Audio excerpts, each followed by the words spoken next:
in Incheon, in Japan, where we were, sorry, in South Korea, where we were. They were very, very happy that it ended up that way. So, of course, some of you can say these are just words, but 186 countries have said yes to this, and they are going in the 27th of September. They're going to say yes to this as going forward as well. So these are the words we can hold them accountable for, and I think this will be our role in the next 15 years. So if I try to look at the try to look and then say what actually happened when we got this agenda agreed on is that first all the NGOs met when we were in South Korea, and here we tried to push very strongly on trying to say these things must be implemented into the agenda. And I think some of the key points I've listed here, which are some of the really strong evidence of what it means to have quality education. First of all, we were fighting for 12 years of public, free, funded primary and secondary education. If you go back and look at the goal today, it doesn't say 12 years, it says minimum 9 years of schooling. So we didn't get the full 12 years in the SDG goals, but we got minimum 9 years seeking for 12 years of education. I think the whole thing about free and public is very, very important. Because if you talk about having inclusion, making sure that you reach the most marginalized, then there is no doubt that private schools are not going to fulfill this. So I think this is something that we hold up very strongly to, because any evidence shows that if you don't have a public school that's well functioning, then people, the minute they have a little bit of money, they will try and seek something better. So, and the ones who never get the little bit extra of money, they will be the ones who are lost. And if you come with, let's say you have some kind of disability, then what are your chances then to get a schooling that is publicly and free and of world quality? So these words are really, really politically very, very important that they are stated in the Incheon documents. Just to give you, I've looked into a little bit of this, and I'm really not an expert, but we talk about that 93 million between 6 and 14 years around the world has some kind of disability. 90 million young people. We know that 58 million are out of school, and we know 2/3 of them come from fragile states. But I don't know the number of the 58 million who is actually out of school. Because of course the 93 million, some of them they are in school. But to have 93 million people around this world, it's actually 1 out of 20 in that age category who has some kind of disability. So not to put this into respect and not to try and say we need to make sure that they get the same chance for education is absolutely outrage. But it's of course been that way for many years, that the focus hasn't been strong enough. I think the list talks for itself, which are some of the really strong evidence or strong the winners we had that we got in the new education agenda. When you go on and read the document from Incheon, it has a paragraph talking about inclusion and equity, and it talks about that.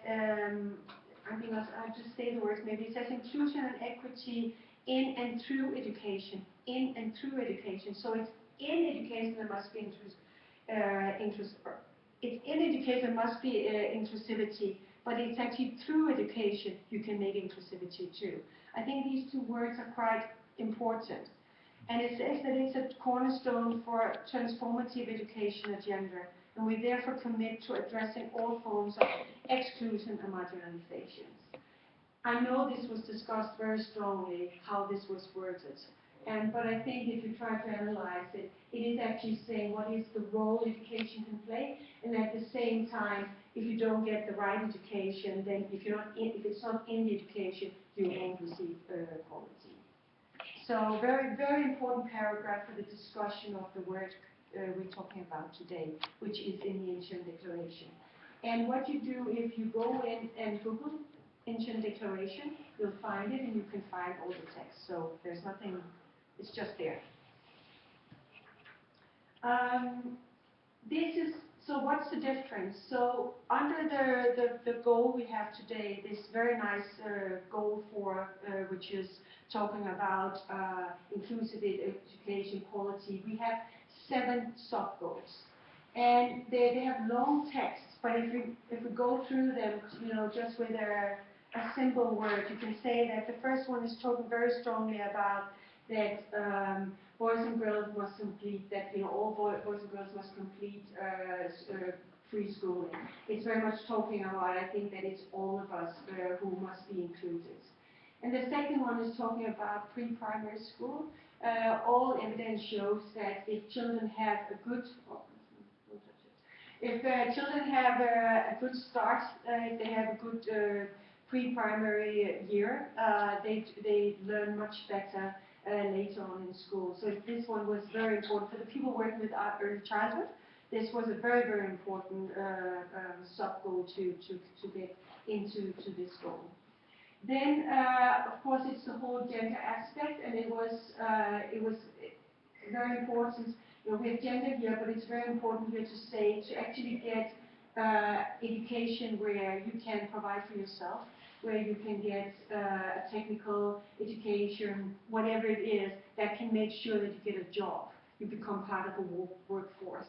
It's very important here to say both men and women, and it's trying to say that education today is not just 6 years of primary education, which was what we had before, but it's saying, yeah, almost at 12 years, it's at least 9 years, and there must be ensured that there is access. We're only talking access here, we have to say that. We are not saying completing, which could be the next one, but it's access to a vocational or technical training that can give you a chance to provide for yourself in life. And the same goes for just lost my that it's very important. I think we've spoken a lot about in the last years or the last 10 years that we have a huge population of youth, especially in Africa, who don't have education or who's unemployed. So it is very important that we get these people into getting a decent job and that they get a chance for making a living for themselves. The last 3 is, again, here there is the 4, 5, the 5th one, again, has a focus on gender at all levels. And the 6th one is talking about actually achieving literacy and numeracy. We talk about that we have more than 700 million people in the world who hasn't learned to read and write. So we're not only talking about that children don't get to school and learn, but we're talking about that we have in our populations people who never learned, either they were in school and they never had a chance to go to school. So because the goal number 4 is saying lifelong learning, it gives us a chance to actually try and say we need to achieve that we don't have illiterate people around the world.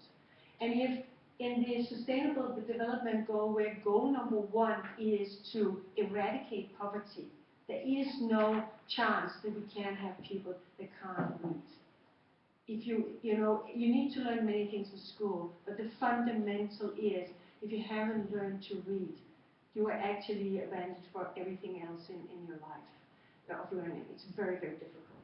So this is really something that we need to have a strong focus on in the coming years. Then the last one is trying to say the quality of the education, which is not so much linked to special knowledge or special skills, but it's actually very strongly linked to values and attitudes. And this is where human rights education, education for sustainable development, education to be a good global citizen, to be able to participate, I would call it to be an active citizen and participate your democratic rights in your society. That has been written into the goal as well. And if I have to say something, I was standing last week in a conference where I was asked, where is it where Denmark is not performing very well? And I would point here. If you go into the new school reform we have in Denmark, there was such a strong focus on numeracy and literacy. And there's been such a strong focus on what teachers must teach, instead of broadening it up and say these themes are really, really important. There's been like, in the late years in Denmark, it's been like, if you've heard about history canon, have you heard about that? Danish canon, you know, you need to literacy, what to read, what novels. It's been focusing on, and one thing that's really been taken out is to have a global view and a global understanding, and very much this, you know, human rights understanding. And very interesting, the Center for Human Rights in Denmark, they'll come and tell us that in Danish schools they've done some experiences, or, you know, gone out and they've done some requests. And here, teachers, when they talk about human rights, they always talk about human rights out there. They very seldom work with human rights in Denmark. And I think the way Denmark is, we're very sorry, Stephen, we're a bit embarrassed in these years about how Denmark is treating refugees. We could talk about human rights here very strongly. We used to have, in the Danish school curriculum, we used to have what was called an overall global, international, global theme that would go into any subject. That one doesn't exist any longer. So Denmark has a lot to work on here. There are other things where Denmark has to work a lot on, especially in languages. Like you're not, like, let's say you're a refugee, you come in today and you're only going to be here 3 years, you're from Syria, and one day you're going to go home. Well, you're going to be taught in Danish. You'll never learn your local language if, let's say, you get Arabic. So if, let's say you're only going to be here 2-3 years in Denmark, your chance of going home and then you've learned Danish. This is how we operate in Denmark. So just for you to think we're not doing that well. Which is very different to, let's say, South Africa, where there are 11 official languages, or Bolivia that has 27 languages, and you can be taught in all of them. So a lot to live up to. Part of the goal, the last 3 things in the goal is the means of the implementation. What will it take to actually ensure that we have quality education? And one of them is to have education facilities. And here you can see again, disability is mentioned, gender as you work with is mentioned. And it's of course, how to make it sensitive, how do we make education facilities that are appropriate for quality education? I'm sure we can discuss that a lot, but it's actually mentioned here as if we are going to achieve quality education, we need to have this focus. The second one is talking very strongly on financing. That's the only thing. I know it was a very strong request from especially African countries that they would like to have a number of scholarships available, especially for tertiary education. I think it's very fair to say that many Africans think this is very important, and I wouldn't say that I don't think it's important, but I think it can't do it all. So we were very worried, and we tried to fight it very strongly, not only to have this as the only thing mentioned about financing. If you notice, there is nothing else saying how else are we going to finance this very, very fantastic agenda. So we had hoped, because part of this process, there was for the whole Sustainable Development Goal, part of the process was to have a financing a conference where all the ministers were based, they were in Addis Ababa, which was in July, but what came out of that one was not very strong either. So right now we have this fantastic agenda, but we actually don't have financing commitment for it, except for this one here. So we just have to be very aware of that. And I think when it comes to inclusive education, which often will cost more money than it will if you don't make inclusive education, then we have a long way. And the last one for the means of implementation is, it's teachers. I think especially Education International, but many of us in civil society, we fought very, very strongly for that the role of teachers is very important. I think I was a teacher long ago, and I think you have to say that to actually make good schooling, it always starts with a teacher. I always say I've actually seen very good teaching under a tree, and I've seen really, really poor teaching in very nice buildings like this, because it was such a poor teacher. And poor teaching comes from that you didn't get well enough educated, that you have too many, of course, students in the classroom, but mainly the professional development of teachers. And I think what we're going to discuss today, that's the main key thing, that teachers actually aren't equipped to educate, especially children with special needs. And I think the biggest thing, I think I've been in maybe 10 African countries, 4 or 5 Latin American countries, a couple of Asian countries.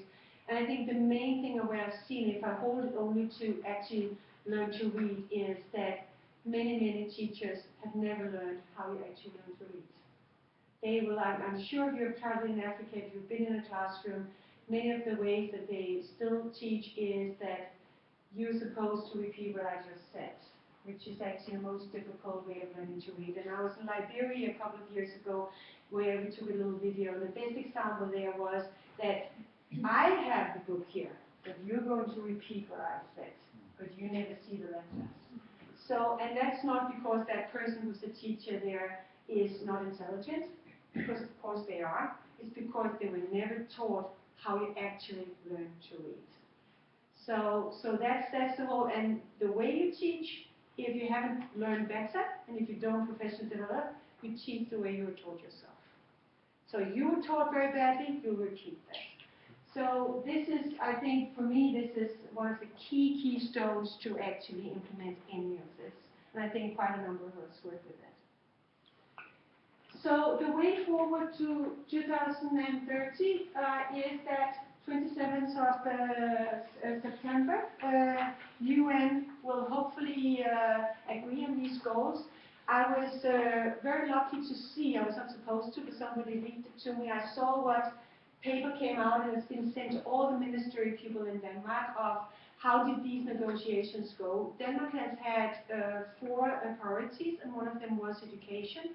But in that paper, they wrote, oh, the negotiations for education went very smoothly. We knew originally that we didn't even know we were going to get a goal for, if we were going to get a standalone education goal. We knew that when we were going to get these new goals first, when they first came out, maybe we'd only have 7, 8, maybe 10 goals. And in the first draft that came out, that came from David Cameron and Ellen Johnson from Liberia and UK, and Indonesia's president as well, had a social sector goal where education wasn't mentioned. I was very worried because if you looked at the Millennium Development Goal, it says 9 out of 10 children have gotten into school. So what's the big issue then? If 9 out of this, everybody talks about that the 8 goals that were there, the ones that had moved mostly was education, because we had 150 million in 2000 out of school. Now we have 58. But very few outside the education community spoke about that there was 120 children in one classroom with an uneducated teacher in many places, let's say Ghana. So the quality had really dropped in some places. So I was very worried that they were going to say, okay, we need other focuses because there are other things that hasn't developed well enough. So education, the last 1 out of 10, they'll get there. It didn't end this way. It actually ended with a very comprehensive, very broad, very ambitious goal 4 that is now totally equivalent to what's almost in the ancient framework. The ancient framework, I have both of them, and I'll show you where you can find them. But the declaration has been endorsed, but the framework itself still needs the 4th of November in UNESCO's General Assembly. And I know the Danish education minister is going to go there, so we need to lobby her to make sure if there's anything she doesn't go in and change we don't like. But hopefully this framework is going to stand mostly as it is now. And I've been allowed to be an observer there, that's all. I won't be allowed to speak. Then after that, all these very nice goals that are, goal 4 with sub-goals, there's going to be indicators. And these indicators are going to be first the global indicators. And of course, if you have 7 sub-goals you want to measure, you need some indicators to measure. And that's the big discussion. And some of these indicators, the way they are right now, we're fighting very strongly because some of them, sorry to say, are really rubbish. especially the last one that I said about education for sustainable development and human rights, this 4.7, the indicator is you must teach it in natural science, geoscience it says, which is rubbish. You know, you don't teach this. This is an overall cost-cutting around subjects that you put human rights into.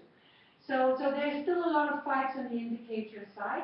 When they will only be agreed on in March 2016, and then comes all our work for the next 15 years before some of us goes on pension. Because it will be to make national indicators and implement them. We will have to help. We'll have to help even here in Denmark, because their point is they're not going to make indicators. They have no interest in that. But in all the countries, we need to look at the global indicators and see how can then countries set national indicators.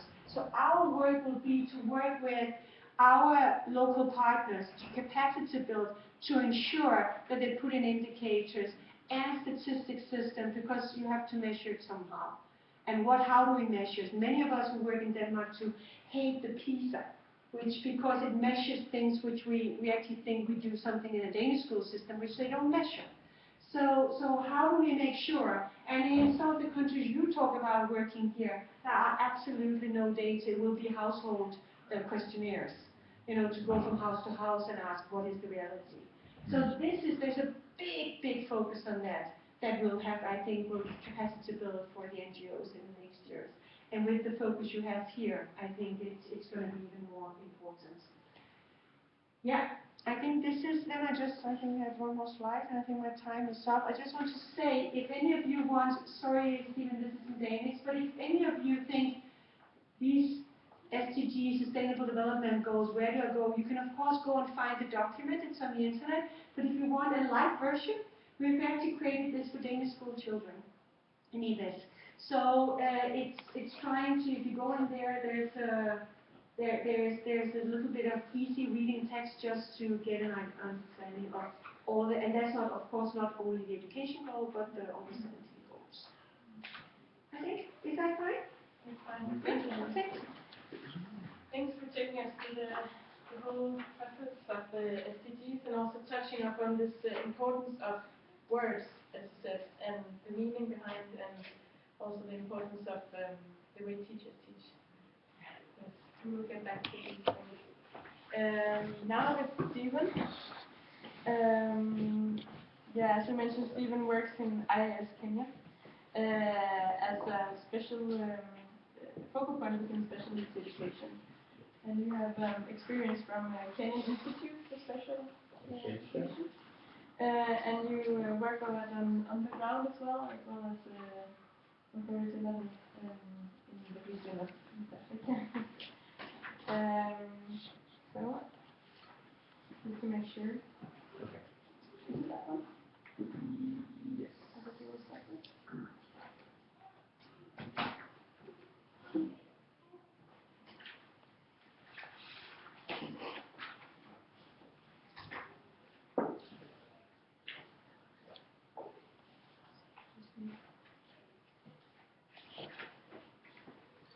Thank you very much, Helen, for that good presentation.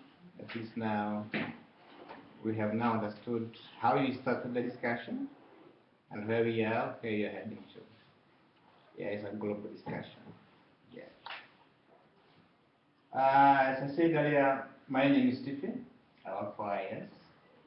I am the Inclusive Education Focal Point based in Nairobi, and Holben is my counterpart. He's the founder of SME within IAS, and long before I joined IAS, he used to be the one who was in charge.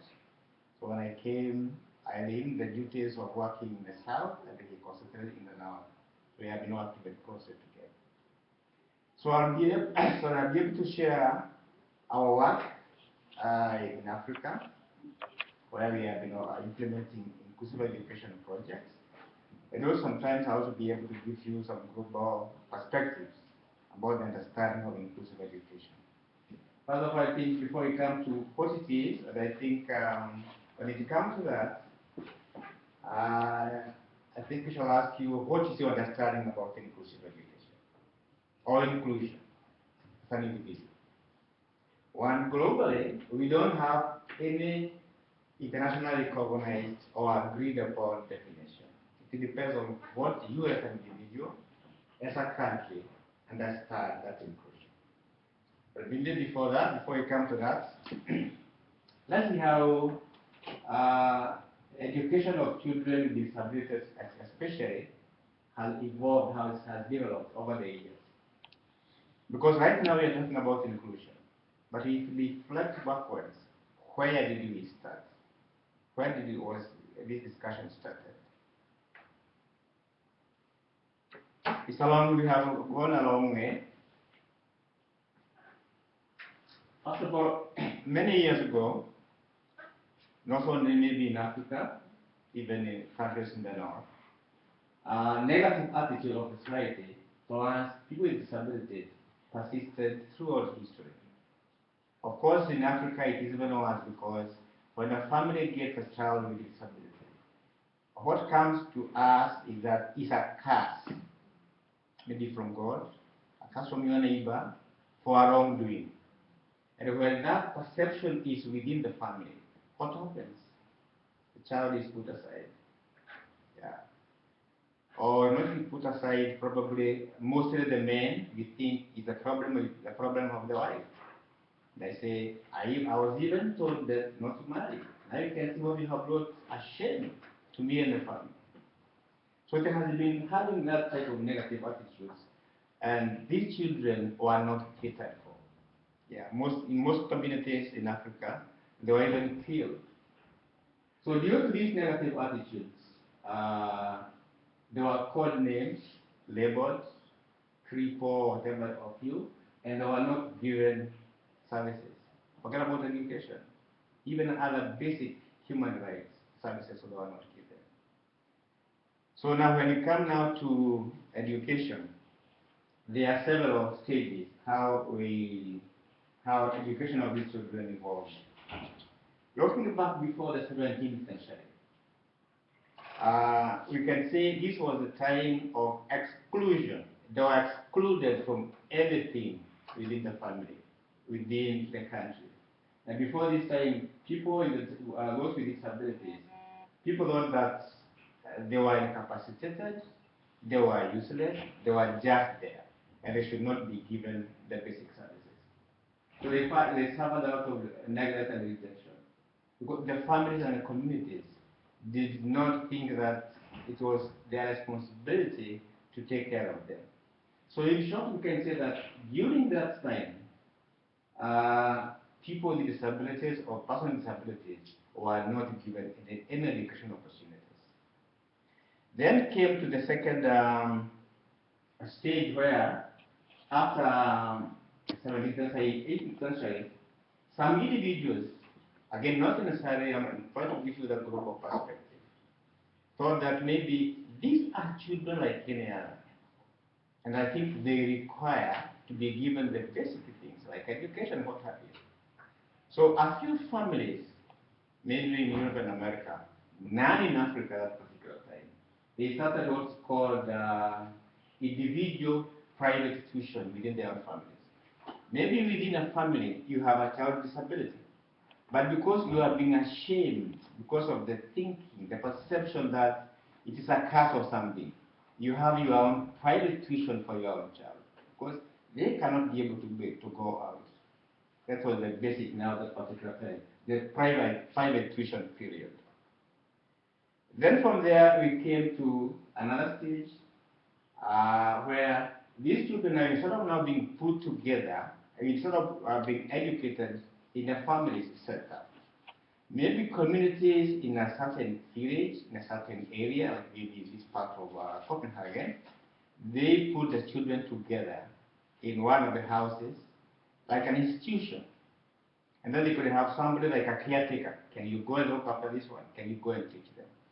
Yeah. Again, this was mostly in the north, not in Africa at that time. Because in Africa, some communities were still feeding them.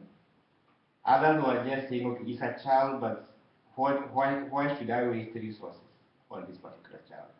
And unfortunately, although the community, the people had a good idea, these children started to be mistreated. it became like a torture chain. Yeah? Although they meant well, put them in an asylum, put them in an institution where they can be supported educationally. Because still to them, they cannot be able to mix with other people outside there in the community. So after this one, people don't know, it is becoming even too much. Some of the families started now taking their children back because why should you take your child to a place, to an institution where they're not learning anything? Instead, they are being abused, they are being mistreated. Now, then now came to the other stage, which is still there, we shall discuss further maybe later on. Now, in the 60s, up to the 60s, people now started thinking, but they started now exclusion sites, private institutions, they were put in institutions, communities, but they say, since now we agree that they can learn, but still they never thought that these children can be able to be educated together with the others. Why don't we put them in their own special schools, special institutions? That was now the beginning of what we call today, it was the beginning of the part of what you call today segregated settings, which I will discuss later on in details. The special education, where you have a special school for the deaf, a special school for those visual impairments, a special for what?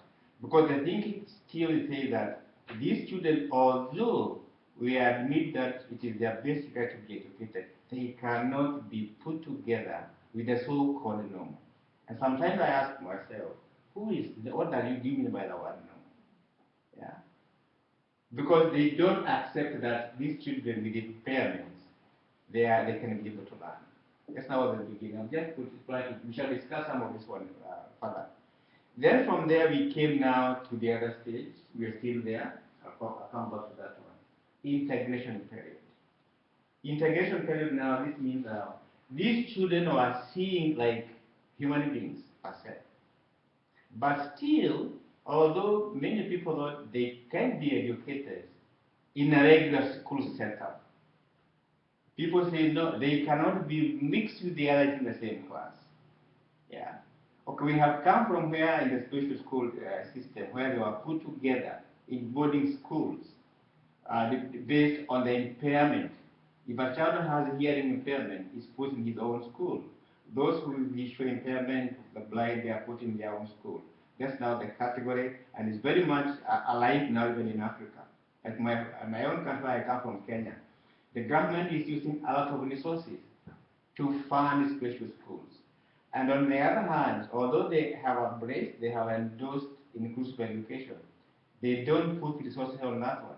They think by putting money in special schools, they are giving these children education. But you ask yourself, what should be the end result? What will happen after education? Are they really going to fit in the society, in the community? Shall look at it later on. So this particular period, there was a bit of acceptance. These children are children. They need to be educated in regular school setup. But in that regular school setup, they cannot be able, because of the impairment they have, because of the condition that they have, they will not be able to be educated together with the others. So you see in a school, a regular school, there's a special class somewhere, far away at the other corner, where they don't even mix with the other children.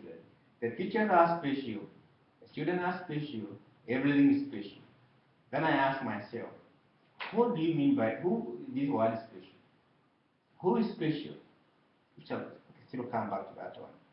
And then finally, we have now inclusion.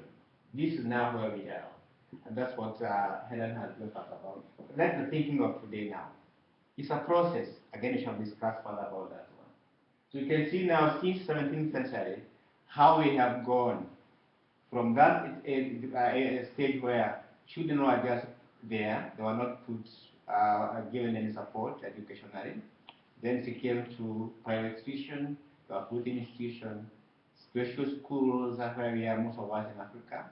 Then it came to integration, where the children are educated within the same regular school setup, but in a special class. Although again, like with an IAS, when I come to our implementation, when well done, this integration can be able to be a good starting point for inclusion. We shall look at this one later on. So that one in brief is the development of how we started thinking about education of children with disabilities. Remember, when you come to inclusion, it is broader the way Helen has said. But the other previous systems, they were only looking at the child. And in inclusion, we look at the system as a problem, the society as a problem. But the other two systems, we look at the child. The child has a problem. Because if I'm blind, do I have a problem here? You have a problem. If you're born blind, you don't have the problem. Because when God gave, when you are born like that one, if the systems are working, like I'm telling my colleagues when I came to this Sweden and then here, I'm seeing systems working. And I was asking myself, why can't those the systems in my country do work just like here? So when a person is born blind, he is able to, he or she is able to go to school and learn like any other. But on condition that the systems are working, the systems change, they are given support just like that girl. Don't limit me. But what do you do? When you see somebody who's blind, the first impression, do you see a person? Honestly, you don't see a person first. Yeah. What catches your mind, what catches your first sight? It is the condition. Then, and you look behind every child, behind every person with a disability, be it deafness, whatever it is, there's a human being. But all of us, when we see a child or person with disability, we think, that blind person, that deaf person. That's a negative connotation. Because what you are giving more emphasis, you're focusing more on the condition. And with that, that's why you go to schools, they say the child has an impairment. For the child to be able to fit in, the child must change. That's now the special education and integration. But now when you come to inclusive education, it's the other way around. We look at the system. We look at society's community attitudes. Because the child cannot change, but we have to change the system to accommodate the children.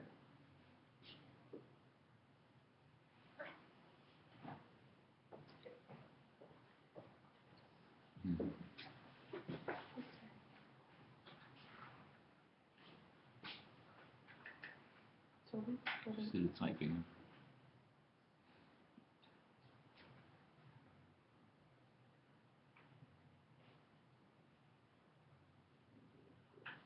Maybe as you're going, you can go back to the first question you had, Stephen. You were about to ask. Yes, I'm coming to that one.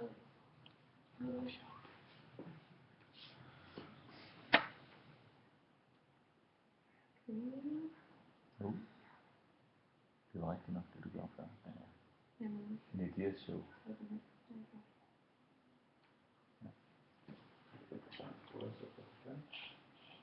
Not that one.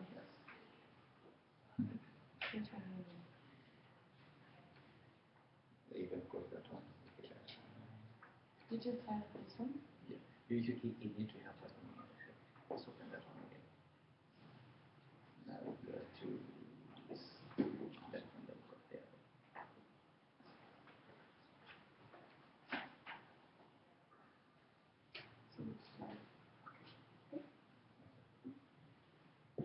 Now I've given you a very brief historical development of education of children with disabilities until where we are today. Although our focus for this seminar is inclusive education, we have taken you back how we started this one. Now, what is your understanding of inclusion or inclusive education? Remember I said it doesn't have an international or universally recognized or agreed upon definition. At a glance, if someone asks you, because you are maybe a teacher or whatever you are doing, and somebody comes and asks you, you seem to be better than me. What is inclusive education? What is an inclusion? How would you ask that person? My friend, the teacher. You are so much to ahead, you see. The government, Minister of Education, defines it by 99% of all pupils are included in the normal school. 99%, not 100%. 99. That's now according to the government. Yeah. What about you as an individual, as a teacher? Yeah, inclusion of as many as possible. I don't believe you can include everybody. As many as possible. In the normal school system. Good. Anybody else with something to share? Your own understanding? But is it that your economic background or your sexuality or your gender or anything like that shouldn't stand in your way of possibility to learn? That you can be, or that teachers are able to include you no matter what your background is? Very good. Regardless of whether resources and what have you, this barrier should not be, should not block the children from being included. So, do you agree that first of all, these children should be educated, isn't it? Yeah, and they should be included. Because look at our society. Do you discriminate if child has a problem, has an impairment, or the other one? If it's in the family, we look everybody as part of that family. If it's now is Denmark, we look, is it 5 million people? They are all citizens of Denmark, without discrimination. That's how we should also reflect when we come now to education. And inclusive education has evolved quite a number for many years, and there have been a lot of discussions all over. But so far, people have not been able to say, this is what now we agree as a definition. Because it depends as an individual. It depends as a country. What is your understanding? And that's why normally we don't use the word definition. Because for the word definition, that means you have something definite. Whether you're in Kenya, whether you are in Denmark, or in another country. So now we look at the one understanding. And they still know universally agree the definition understand on inclusive education. But there are so many different understandings and interpretations based on different movements or other shifts. So what I'm going to do, I'll share some definitions from certain quarters. Then I'll share what we as IAS, as an organization, how do we understand inclusive education and why? Because inclusive education is one of our key thematic areas, one of the projects that we are implementing in the South in Africa, in 6 out of the 10 program countries. And we have justification, why did we go for that? Why not the other systems? I'll give you maybe 4 or 5 different definitions. One is about Salamanca. For those who have read about development of education, maybe you have heard about this, like I'm sure Helen, even when you discuss about the SDGs, that could have been one of the key documents that you referred to. Because there was this international conference in Salamanca, Spain, in 1994, where many countries of the world met together and they discussed what is the best way of supporting those with disabilities, those facing barriers in education. And to me, this is one of the most important documents that we have that supports inclusive education today. Has been a reference point for many professionals. And it says that inclusion and participation are essential to human dignity and the enjoyment of essence of human rights. Education, if you go to UN Declaration of 1948, is a fundamental basic human right. And therefore, Salamanca says, although we have been having this system of special education, segregation, integration, which to me, those who started they had a good idea, Because these children for a long time, they were not being educated. But they said, okay, now it's time for us to think about the education. But where? Special school. Where? In a special unit, a special class. So when I came to Salamanca, they said, no, these children, they are supposed to be given the basic rights on education. And inclusion and participation are very essential to your dignity. And then they went further and said, education system should take into account the wide diversity of children. We are all here in this room, we are different. We have different needs and different abilities, but we are one. And then she went on to say, for these children to be educated well, they are supposed to be put in the regular school system, or people say call them normal school or regular schools. So they say regular schools with this inclusive orientation are the most effective means of combating discrimination.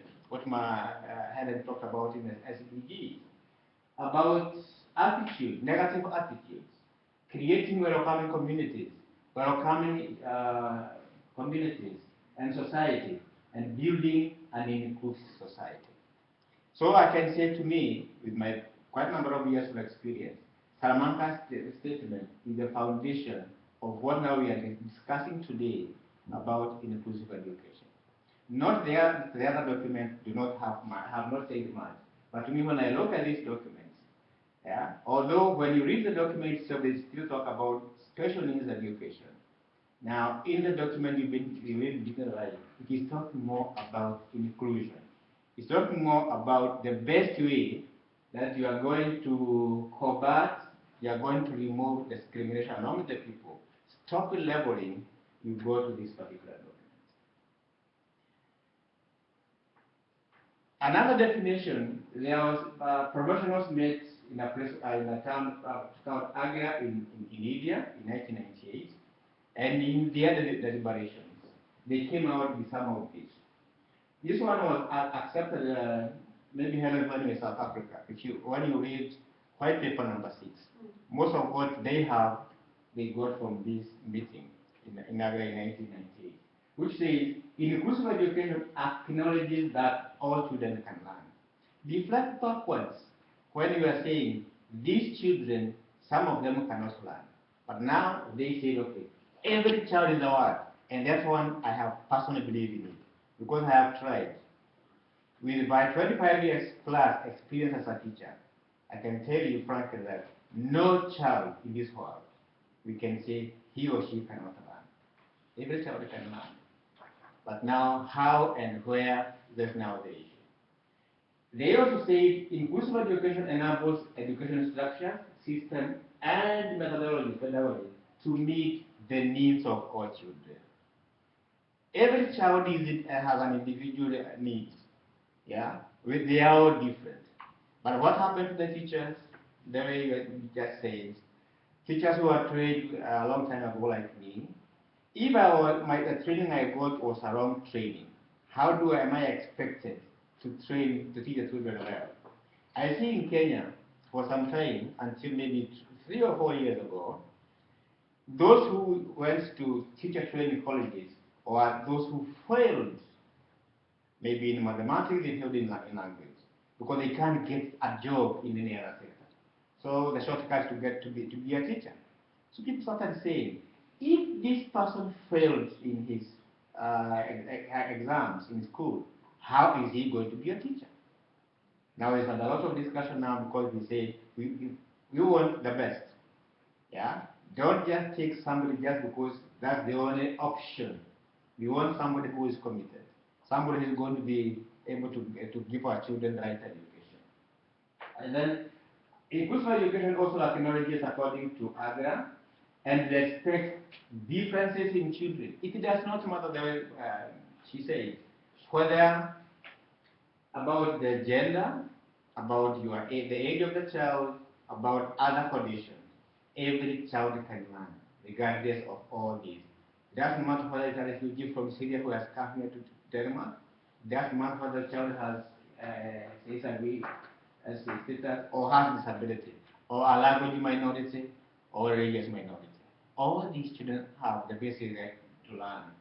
Then they also say it is a dynamic process which constantly evolving according to the culture and concept. Every day you read a new thing, you see there are new things coming up about inclusive education. Remember, you don't have anything you can say, this is what it is. It's a process. And I discuss further later on why we say it's a process. And finally, you see, it's a wider strategy that promotes an inclusive society. That's about AGA. Let's look at UNESCO. UNESCO has done a wonderful work in the world on education. UNESCO and UNICEF and the others. But what they say about inclusion? It's a process of addressing and responding to the diversity of the needs of all children, youth, and adults through increasing participation in learning, cultures, and communities. Can you see now the other word? Addressing and responding to diversity, because all these children are unique. They have different needs. Yeah, the needs are diverse, and therefore it is the responsibility of those who are taking care of this one to make sure that all these individual needs are met for the children. Then you say it involves changes and modifications in the content. Yeah, how do the teachers plan their teaching? Yeah, how is the curriculum of Denmark today? We talked about it in Kenya and what have you. Yeah, is that curriculum developed in such a way that it is child-centered? Yeah, is it looking beyond the school about the child? Look at that girl, Megan. What did she say? Don't limit me. I need more than just reading and mathematics. That's what she says. So we need to give her to see, look at the child and give holistic education. That's what they say in UNESCO. Tanzania is a country that we are currently working. We have a project there in inclusive education, a place called Ibis, and we have a wonderful national strategy on inclusive education. But again, having a strategy is one thing. What about implementation? But according to Tanzania, they say inclusive education is a system of education in which all children, youth, and adults are enrolled. They actively participate and achieve in regular schools. Remember here I'm talking about special schools. Yeah? Regardless of how the child is, the child should be able to be enrolled and learn in a regular school together with the peers and other siblings. That's about Tanzania.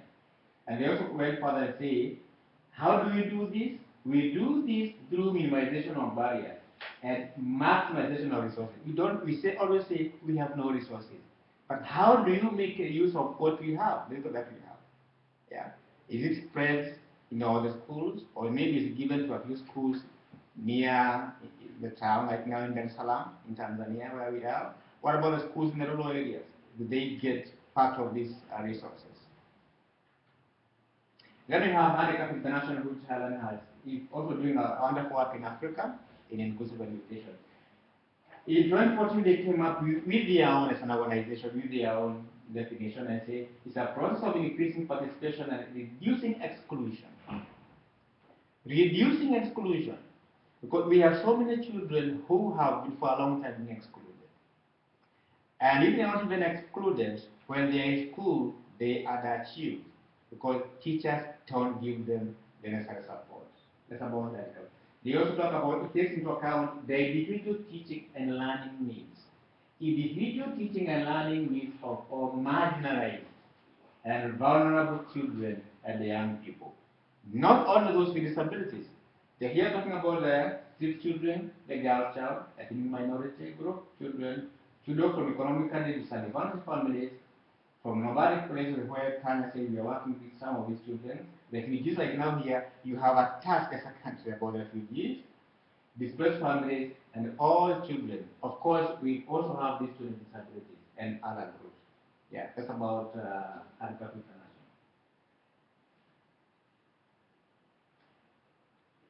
And then, as I conclude this one about this one, all the examples I've given, of course, there are more.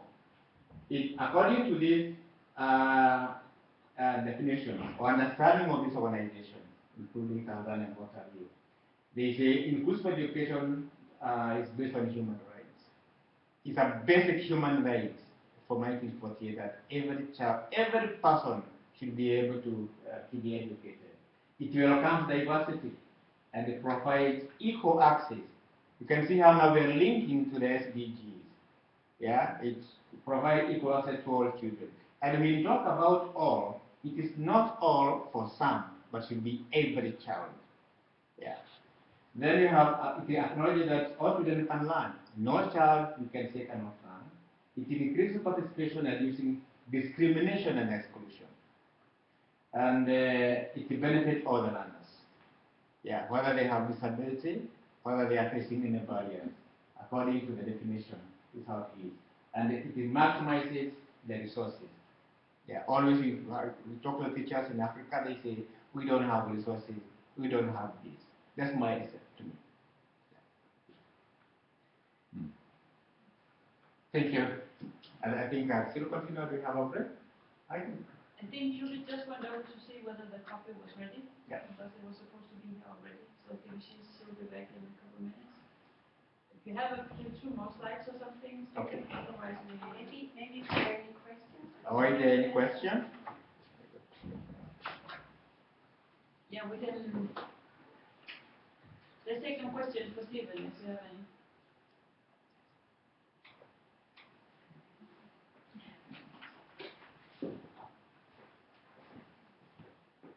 Or maybe just give me these two slides about IAS, how we understand. We have seen how others understand. Let's see now how as an organization, how do we understand inclusive education?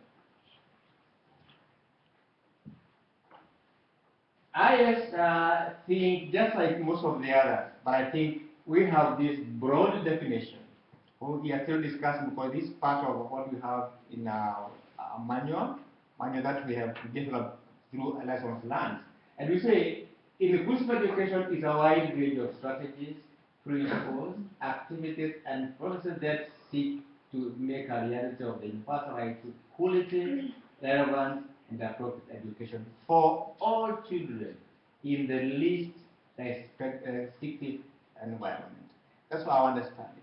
Every child has right to education, but where? They should be educated in the regular school system, not put somewhere in a separate special school where they are put there, they are discriminated. And then you also say it's based on system of values and beliefs, centered on the best interest of the learner, the best interest of the child, not of the teacher. The teacher is a servant of that particular child. The child is the boss. You have to take the child's interest as the basis. We also say it acknowledges that learning continues throughout life. Yeah? It starts from the home, family, it goes to the community before adding school.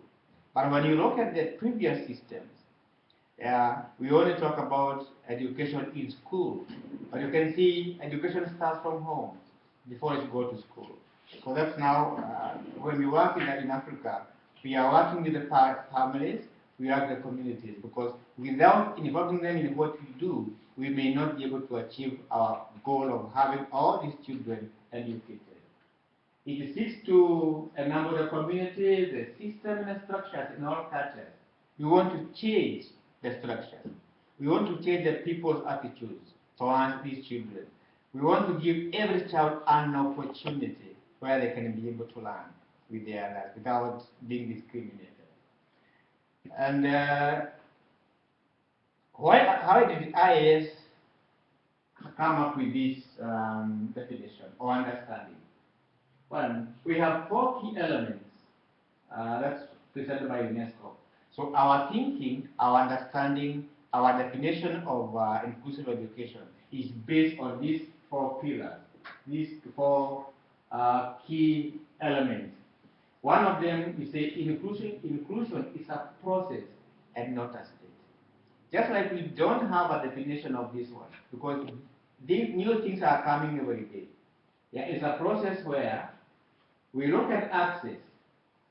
That access process means we have access of the child going to school. In a regular school, the child has regular attendance of and then there is detention. Because you go to some school, they say, okay, our school is inclusive. A child comes today, doesn't come tomorrow. There's no continuity. So when you talk about the process, things are moving every other day. It's not something we can do to say it's going to be achieved overnight. It's a process. We also think in IAS, the second key element, that inclusion is concerned with the identification and removal of the barriers. We have so many barriers. The barriers could be within the child, the barriers could be within the societal environment. But in most cases, what do? We mostly focus on the child. We're leaving out other teachers, leaving out the community, leaving out the environment. But in IAS, we are thinking broader. We want to look at all these barriers. It does not matter where they are. Then we also say inclusion is about the presence. The child is in school. When the child goes to school, is he or she actively involved in the learning process? Because you can be there just a passive listener. And when there is participation, there is learning. And where there is learning, there is achievement. But in most cases today, what do we find in our schools? Achievement is measured only by what you can get in passing examination. Yeah? Narrow-minded. But if you look at what the girl says, don't limit me. We should not limit our children only on what they can get in passing examination. That's why we say it's about the process, participation, and achievement. Also, inclusion involves a particular emphasis. Although we are looking at all the children, we have a special focus, like now Tanya said, what we are doing in Africa, a special focus on those who have been excluded for a long time. Also disabilities, nomadic children, the girl child, and other vulnerable groups. So you can see our definition is based on this one, the 4 key elements by UNESCO.